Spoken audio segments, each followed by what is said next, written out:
প্রিয় ছাত্রীরা, আশা করি তোমরা সবাই ভালো আছো। আমি আজকে তোমাদেরকে জৈব রসায়নের অ্যারোমেটিক যৌগ পড়াবো। গত ক্লাসে তোমরা সমানুতা পড়েছ। এর আগে তোমরা কতগুলো রাসায়নিক বিক্রিয়া যেগুলো জৈব যৌগে সংঘটিত হয় সেটা সম্বন্ধে তোমরা পড়েছ। এখন আমরা অ্যারোমেটিক যৌগে আসলে কী ধরনের রাসায়নিক বিক্রিয়া হয়, কোন মেকানিজমের রাসায়নিক বিক্রিয়া হয় সেটা দেখব। প্রথমে তোমাদেরকে আমি অ্যারোমেটিসিটি, পূর্বের একটি ক্লাসে অ্যারোমেটিক যৌগের বৈশিষ্ট্য পড়িয়েছিলাম। অ্যারোমেটিক যৌগের যে বেনজিন বা বেনজিনের যে জাতক, এদেরকে অ্যারোমেটিক যৌগ বলা হয়। বেনজিনের রেজোনেন্স ঘটে দুইটা স্ট্রাকচার, দেখো, ওয়ান স্ট্রাকচার এবং টু স্ট্রাকচার। এই দুইটি গঠন বেনজিনের ক্ষেত্রে রেজোনেন্স ঘটে বেনজিনে, এবং আসলে বেনজিনের স্ট্রাকচার বা গঠন দেখাতে বললে তোমাকে দেখাতে হবে 3 নাম্বার, যেখানে সংকর, অর্থাৎ এখানে একক বন্ধনও নাই দ্বিবন্ধনও নাই, এরকম একটি গঠনই হচ্ছে এক্সাক্ট গাঠনিক সংকেত বেনজিনের। বেনজিনে দেখো 6টি কার্বন পরমাণু একটি প্লেনে অবস্থান করে। প্রতিটি কার্বন পরমাণুতে পিজেড অরবিটাল, প্রতিটি কার্বন পরমাণুতে পিজেড অরবিটাল প্লেনের উপর লম্বালম্বিভাবে অবস্থান করে। এখানে পাশাপাশি তোমরা ইথিন অণুতে দেখেছো, ইথিন অণুতে পাশাপাশি প্রথমে কার্বন কার্বন সিগমা বন্ধন গঠনের পর দুইটি কার্বন পরমাণুতে যে পিজেড অরবিটাল ছিল, দুইটি পিজেড অরবিটালের পাশাপাশি ওভারল্যাপিং ঘটে ইথিন অণুতে। ঠিক এরকম ওখানে দুইটি কার্বন পরমাণু, এখানে বেনজিনে 6টা কার্বন পরমাণুতে প্রতি জোড়া কার্বন পরমাণুতে পিজেড অরবিটালগুলো পরস্পরের সাথে ওভারল্যাপিং করে পাই বন্ধন গঠন করে। এখানে 1-2 কার্বন, 3-4 কার্বন, 5-6 কার্বন মধ্যে ওভারল্যাপিং হতে পারে, অথবা ওভারল্যাপিং আবার 2-3 কার্বনের মধ্যে ওভারল্যাপিং হতে পারে, 4-5 কার্বনের মধ্যে পি অরবিটালের ওভারল্যাপিং, বা 1 নম্বর এবং 6 নম্বর কার্বনের মধ্যে পিজেড অরবিটালের ওভারল্যাপিং। এর ফলে আমরা বেনজিন অণুতে দেখব যে বেনজিনের 6টি পাই অরবিটাল কীভাবে অবস্থান করে। এই যে দেখো, এই হচ্ছে বেনজিনে 6টা কার্বন পরমাণুতে উপরে এবং নিচে 2টি সঞ্চরণশীল, মোট 6টি, 2টি কার্বন পরমাণুতে 2টি পাই ইলেকট্রন, 6টি কার্বন পরমাণুতে বেনজিন রিংয়ে সুষম ষড়ভুজের প্লেনের উপরে এবং নিচে 6টি পাই ইলেকট্রন সঞ্চরণশীল অবস্থায় থাকে। এগুলোকে বলা হয় ডিলোকালাইজড পাই ইলেকট্রন। এ হচ্ছে বেনজিনের স্ট্রাকচার, এই বেনজিনের রেজোনেন্স স্ট্রাকচার। বেনজিনের কার্বন সুষম যে ষড়ভুজ, তার মধ্যে প্রতি 2টি কার্বনের মধ্যে তাহলে একক বন্ধনও নেই বা দ্বিবন্ধনও নেই, বরং একক বন্ধন এবং দ্বিবন্ধনের মাঝামাঝি একটি সংকর বন্ধন রয়েছে। তাহলে বেনজিনে কার্বন কার্বন বন্ধন দৈর্ঘ্য হবে 0.139 ন্যানোমিটার। এই বেনজিনের স্ট্রাকচারটি তোমরা বাসায় এঁকে আমাকে দেখাবে। এরপরে দেখো তোমরা কীভাবে তোমাদের পড়তে হবে যেটা, কীভাবে বেনজিন প্রস্তুত করা যায়। বেনজিন প্রস্তুতির এখানে 3টি পদ্ধতি দেখানো হলো। যেমন এক নম্বর হচ্ছে ইথাইন যৌগকে লোহিত তপ্ত নলের মধ্যে দিয়ে চালনা করলে বেঞ্জিন পাওয়া যায় 400 থেকে 500 ডিগ্রি সেন্টিগ্রেড তাপমাত্রায়। এটাকে পলিমারকরণ বিক্রিয়া বলা হয়। তারপরে বেঞ্জোইক অ্যাসিডের সোডিয়াম লবণকে যদি পাতন করো, শুষ্ক পাতন করলে, সোডা লাইম দিয়ে পাতন করলেও বেঞ্জিন পাওয়া যাবে। তারপরে ফেনলকে 10টা চূর্ণ দ্বারা বা জিঙ্ক দ্বারা পাতন করলেও বেঞ্জিন পাওয়া যায়। এই 3টি পদ্ধতি বারবার লিখে প্র্যাকটিস করতে হবে। এরপরে আছে রাসায়নিক ধর্ম। বেঞ্জিনের রাসায়নিক ধর্মের মধ্যে তোমরা এলিফ্যাটিক যৌগের মধ্যে সংযোজন বা যৌথ বিক্রিয়া পড়েছ, যেমন ইথিন প্লাস হাইড্রোজেন ইথেন। ঠিক অনুরূপভাবে বেঞ্জিনে 3টা দ্বিবন্ধন আছে। বেঞ্জিনের সাথে নিকেল প্রভাবকের উপস্থিতিতে 150 থেকে 200 ডিগ্রি সেন্টিগ্রেড তাপমাত্রায় 3 অণু হাইড্রোজেনের সাথে রাসায়নিক বিক্রিয়া করলে সাইক্লোহেক্সেন উৎপন্ন হয়। এটা একটি সংযোজন বিক্রিয়া বা যৌথ বিক্রিয়া। তারপরে সূর্যের আলোর উপস্থিতিতে বেঞ্জিন ঠিক অনুরূপভাবে হাইড্রোজেনের মতো সূর্যের আলোর উপস্থিতিতে বেঞ্জিনের সাথে ক্লোরিনের রাসায়নিক বিক্রিয়া ঘটালে 3 অণু ক্লোরিন রিয়েকশন করে বেঞ্জিন হেক্সা ক্লোরাইড বা গ্যামাক্সিন নামে একটি জীবাণুনাশক যৌগ প্রস্তুত করা যায়। বেঞ্জিন থেকে কিভাবে বেঞ্জিন হেক্সা ক্লোরাইড বা গ্যামাক্সিন পাওয়া যায়। আরেকটা সংযোজন বিক্রিয়া হচ্ছে ওজোনীকরণ। বেঞ্জিনের সাথে ইথিন যেমন ওজনের সঙ্গে ওজোনোলাইসিস বিক্রিয়া দেখায়, ঠিক অনুরূপভাবে বেঞ্জিনও ওজনের সঙ্গে রিয়েকশন করে প্রতি ডাবল বন্ধনের মধ্যে একটি ওজোন অণু ইথিনের মতো যুক্ত হয়ে বেঞ্জিন ট্রাইওজোনাইট একটি যৌথ যৌগ তৈরি করে। এই যৌথ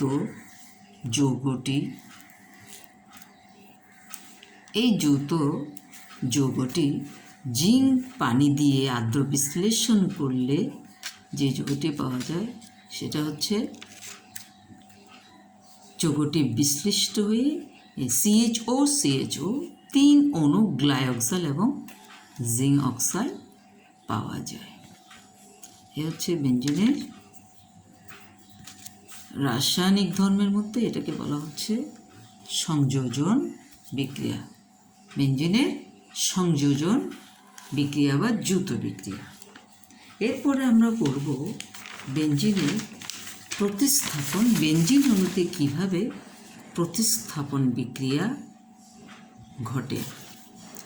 প্রতিস্থাপন বিক্রিয়া তোমরা পড়েছ, কোনো যৌগের অনুষ্ঠিত কোনো পরমাণু ওই পরমাণু বা মূলক অন্য কোনো আরও অধিক সক্রিয় মূলক দ্বারা প্রতিস্থাপিত হলে যে যৌগ উৎপন্ন হয়, যে সেই রিয়েকশনকে বলা হয় প্রতিস্থাপন বিক্রিয়া।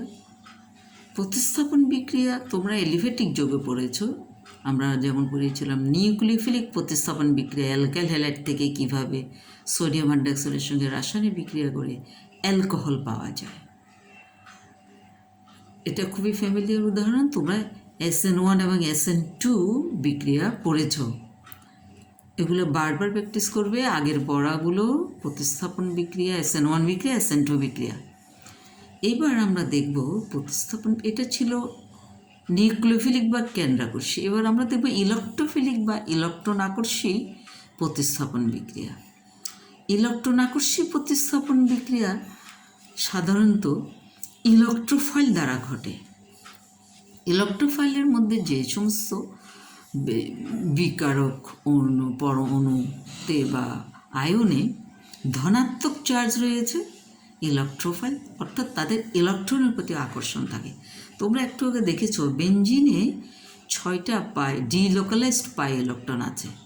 ইলেকট্রন রিচ বলে বেঞ্জিনকে ইজিলি ইলেকট্রোফাইল অর্থাৎ ইলেকট্রন আকর্ষী বিকারক আক্রমণ করে ইজিলি একটি হাইড্রোজেন প্রতিস্থাপিত যৌগ তৈরি করতে পারে।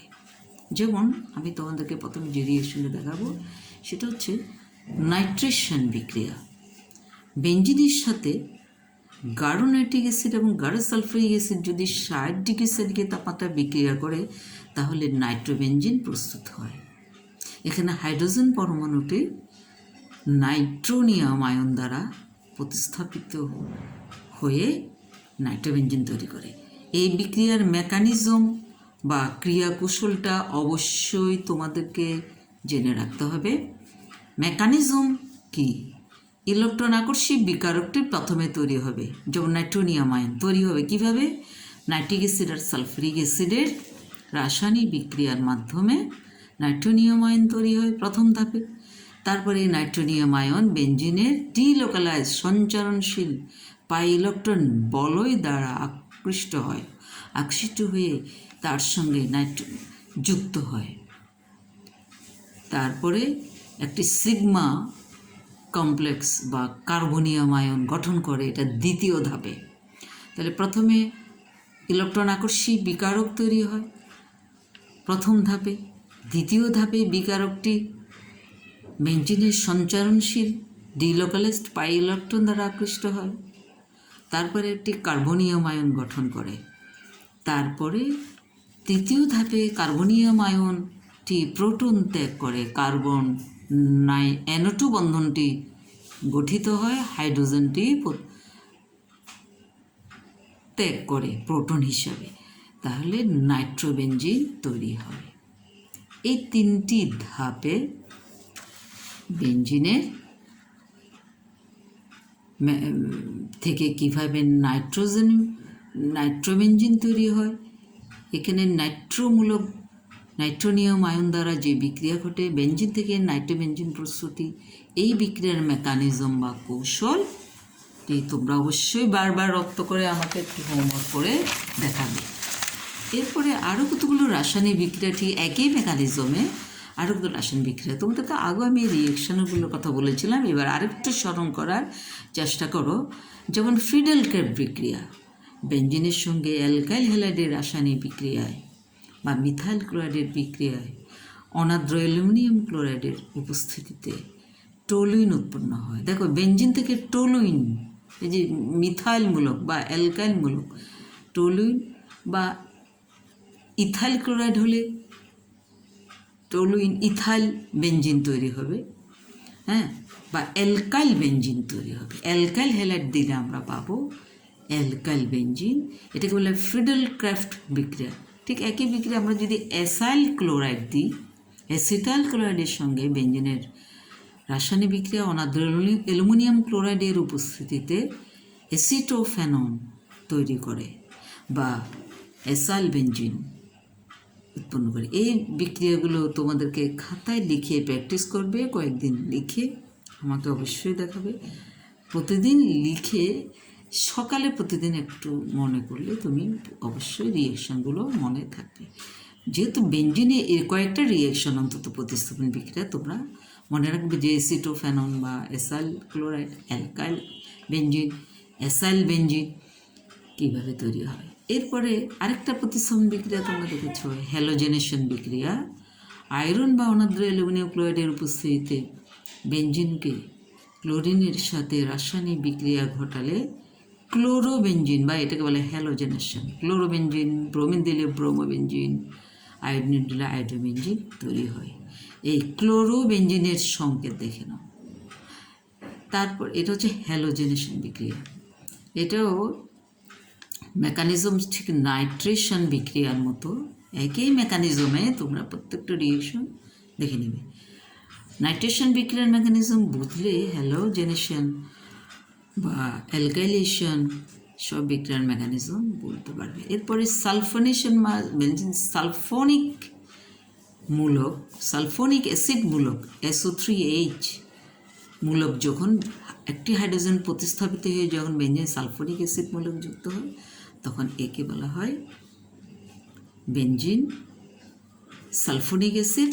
বেঞ্জিনের সঙ্গে ধূমায়িত সালফুরিক অ্যাসিডের রাসায়নিক বিক্রিয়ায় বেঞ্জিনকে গাঢ় সালফিউরিক অ্যাসিড দিয়ে তাপ দিলে এই ধূমায়িত সালফিউরিক অ্যাসিডের উপস্থিতিতে বেঞ্জিন থেকে বেঞ্জিন সালফোনিক অ্যাসিড, গাঠনিক সংকেতটা দেখে নাও বেঞ্জিন, তাহলে কতগুলো বেঞ্জিন যৌগের তোমরা নাম পেয়ে গেলে।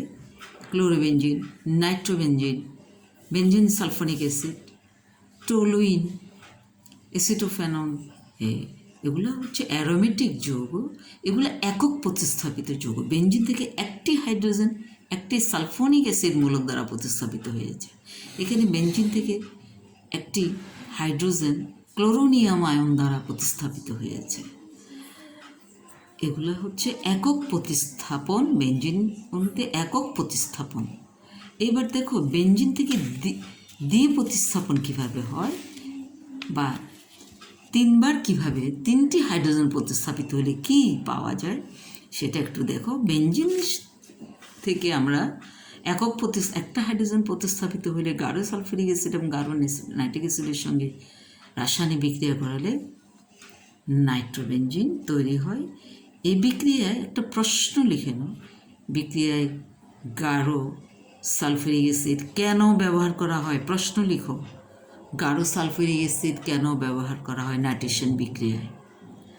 এইবার নাইট্রোবেঞ্জিনকে আমরা যদি এবার 90 ডিগ্রি সেন্টিগ্রেড তাপমাত্রায় আবার নাইট্রেশন করি, দেখবে 1, 2, 3 নম্বর, অর্থাৎ এটা বলে মেটাপজিশনের 3 নম্বর হাইড্রোজেন, কার্বন হাইড্রোজেন থেকে হাইড্রোজেনটি নাইট্রোমূলক দ্বারা প্রতিস্থাপিত হবে। এটাকে বলে মেটা ডাইনাইট্রো বেঞ্জিন উৎপন্ন হয়। মেটা ডাইনাইট্রোবেঞ্জিন পাওয়া যায়। তারপরে এটাকে বলে দ্বিপ্রতিস্থাপিত বেঞ্জিন যৌগ। এটা ছিল নাইট্রোবেঞ্জিন, ছিল একক প্রতিস্থাপিত, একটা হাইড্রোজেন প্রতিস্থাপিত ছিল। আর এখানে হচ্ছে দুইটি হাইড্রোজেন দুইটি নাইট্রো মূলক দ্বারা প্রতিস্থাপিত হলো, নাইট্রোনিয়াম আয়ন দ্বারা প্রতিস্থাপিত হলো, মেটা ডাইনাইট্রোবেঞ্জিন তৈরি হলো। তারপরে যদি আমি আবার 100 থেকে 110 ডিগ্রি সেন্টিগ্রেড তাপমাত্রায় আবার নাইট্রেশন করি মেটা ডাইনাইট্রোবেঞ্জিনকে, তখন আমরা 5 নম্বর পজিশনে হাইড্রোজেনটি আবার নাইট্রোমূলক দ্বারা প্রতিস্থাপিত হয়ে যে যৌগ তৈরি হবে সেটা হচ্ছে 1,3,5 ট্রাই নাইট্রোবেঞ্জিন। তাহলে একক প্রতিস্থাপিত যৌগ, দ্বিপ্রতিস্থাপিত যৌগ এবং বেঞ্জিনের ত্রিপ্রতিস্থাপিত যৌগ তৈরি হলো। এটার নামকরণও খেয়াল করে, এখানে 1,3-ডাইনাইট্রোবেঞ্জিন, এটা নাইট্রোবেঞ্জিন, 1,3-ডাইনাইট্রোবেঞ্জিন, আর এটা 1,3,5 ট্রাই নাইট্রোবেঞ্জিন তৈরি হয়। এভাবে তোমরা মেকানিজমগুলো তোমরা বুঝতে পেরেছ। এরপরে তোমরা রাসায়নিক বিক্রিয়ার মধ্যে তোমরা গত ক্লাসে জ্যামিতিক সমানতা, এগুলো থেকে আমি সৃজনশীল প্রশ্ন দেবো, তোমরা কতগুলো বইয়ের প্রশ্নগুলো তোমরা প্র্যাকটিস করবে। আগামী ক্লাসে এই অর্থ, মেটা এবং প্যারাপজিশন কীভাবে বেঞ্জিন বলে রাসায়নিক বিক্রিয়া ঘটে সেগুলো বিস্তারিত আলোচনা হবে। তোমরা সবাই ভালো থেকো, সবাইকে অনেক ধন্যবাদ।